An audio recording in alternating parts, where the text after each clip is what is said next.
Good morning. Alec from Easier Habits here on a quest to help my wife move from occasional referrals and inconsistent customer acquisition to a repeatable customer acquisition model by the end of June. So that is exciting. She is still out of town. She's going to be back this weekend, so you should see her next week. Today is going to be a quick update where I will cover a little bit more of how and why to talk nicely to yourself, and how I am using ChatGPT in marketing, and a quick reminder for those of you who may need it as a business tip just to get you moving on something important that is not yet urgent. So, first things first.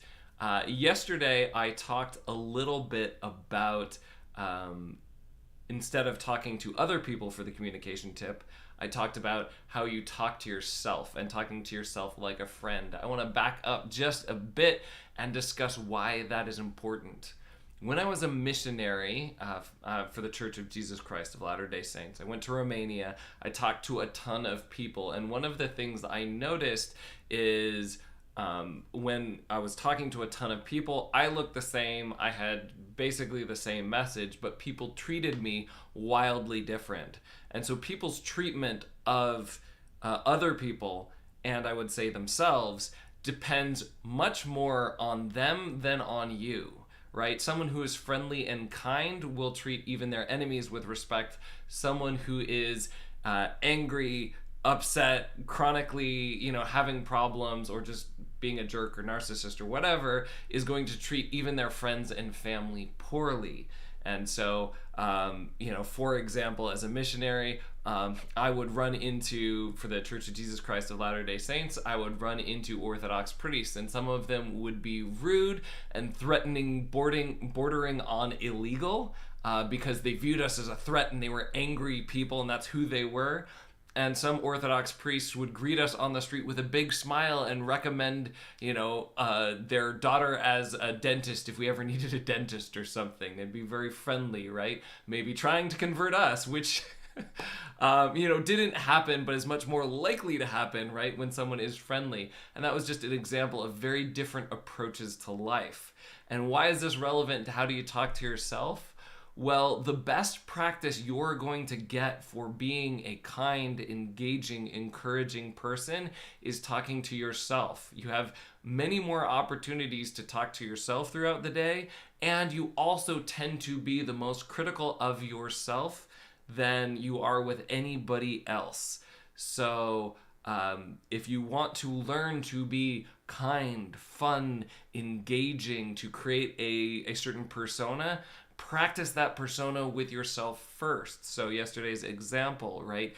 When you are having a challenging time, talk to yourself like you would talk to a friend. The encouragement, the kindness, the positivity. It doesn't mean you have to deny that there are problems, but you might sympathize and say, yes, this is hard. You might take a step back and acknowledging this is hard rather than just saying, I'm stupid or I should have known better, right? Like, no, this is hard. Your failure might be justified. And what can we do better next time? A different way of phrasing it. And that's more in line with how you might treat a friend than how, at least if you're like me and you have a very critical inner voice, how you might treat yourself. So that is today's communication tip. Practice speaking the way you want to speak to others. Practice that on yourself. And you will get a lot more mileage out of that because you have many opportunities throughout the day to practice speaking to yourself. And I guess another second tip is if you just have a goal of speaking more kindly to yourself, then probably it's not going to trigger. You're going to get through the end of the day and think like, oh my goodness, I didn't do that. So a couple of triggers you can use to help you actually practice kindness to yourself. Add a sticky note or other visual reminder to talk to yourself more kindly. You might have a particular time, like at lunch or your lunch break, where you review what's happened and you practice speaking to yourself like a friend, a coach, a mentor, etc. So you might have a particular time to do it. And or when you are planning out the day, you might think of times when that are particularly challenging. So after a particular challenging meeting, or a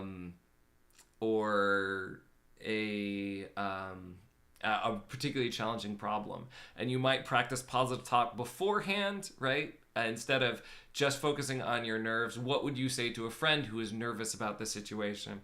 And then you also might schedule time after that to have a session and again talk with yourself like a friend. Congratulate yourself, celebrate the win if it's good, have the sympathy and encouragement for yourself if it doesn't go well. Either way, a great opportunity to practice speaking to yourself like a friend. And as you will do that more, you will be less stressed, and you will have a habit of using encouraging words, which will also spill out into your other relationships. So, all right, quick check-in today. So I do have some contracts after a couple of weeks of drumming that up that I'm starting to get some phone calls for that, so I'm keeping this short. Plus I'm still getting over being sick. I don't sound quite as awful as yesterday, so I think I'm making progress, but I'll keep this short. So yesterday I looked at what ChatGPT gave me for marketing ideas, and I thought of 5 different ways to use those the ChatGPT ad header and copy ideas for marketing. And I'm going to go ahead today and start with strategy 1, which is just you take something from ChatGPT and use it to get started. So Meg's not here. There's not a lot I can do, but I could run a few low budget tests. I'm talking about, $30, 100 people. Before, let's say this is a couple months ago, before we hired a marketing consultant, who helped us get to our 5-day challenge and some of our offering ideas, we tried to set up a whole ad marketing scheme where we had the ad, and then we had the landing page to get to an email list and a thank you page, etc. And one of the things our marketing consultant pointed out is sometimes you actually get better conversion rates if you're just talking about getting leads by doing Facebook leads, lead gen, instead of a traditional add to landing page. Now, you don't immediately get them on your email list, and there might be additional work to invite those people to your email list or invite them to sign up for something. But they don't have to go through another page. Facebook already has their info, so they just have to click a button, and so the bar for engaging with you is lower. And so that's probably what I'm going to do is a ChatGPT ad for our 5-day challenge. I'll experiment with a couple different versions. I don't know if 5-day challenge is a thing in Japan, and I don't have Meg here. And so I might say, free 5-day course. I might play around with that language a little bit. But, and again, the ads I'll be running will be for people in Japan, but people who are intermediate to advanced speakers of English. So we don't want beginners. And so the fact that it's in English, in some ways it might go for us, because it might make us stand out on a Japanese feed, right? Something in another language.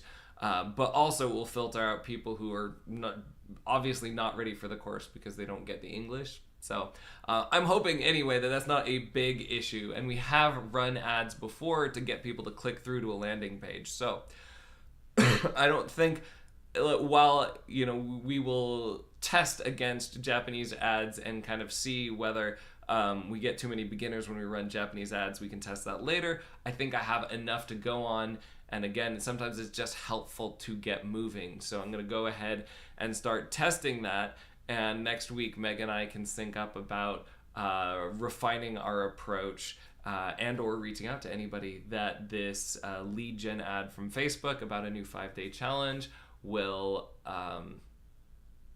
turn up. So that is the plan. I had my brain literally stop on camera yesterday because of Dayquil and cough medication and whatnot. So I'm going to keep this relatively short and sweet before my brain does shut down. And I'm going to go ahead to the business tip for today, which is you have just under 2 months before tax season. Now, hopefully you have an accountant and you've been using a bookkeeping system, so that's relatively straightforward for you. But for many of the small business owners who have multiple sources of income, even outside the business or other tax considerations, go ahead and start looking at your taxes. If you're really busy during the week, start it this weekend. Before you're super busy, before it becomes urgent. Your April self will thank you if you make sure now that you have all your tax stuff lined up in a row, all the documents ready, etc., all hopefully given to your accountant, etc. So be kind to your future self, not just in what you say, but in what you do. And of course, until Monday, make big changes, one small habit at a time. Oh, and like and subscribe. This has been helpful. It's always good. We're acquiring new subscribers every day. Join us at 8 a.m. Central, and you can even type in questions in the chat, and we'll answer them. So with that, I will end this for real. And of course, make your big changes one small habit at a time. Any change can be broken down into small, manageable steps.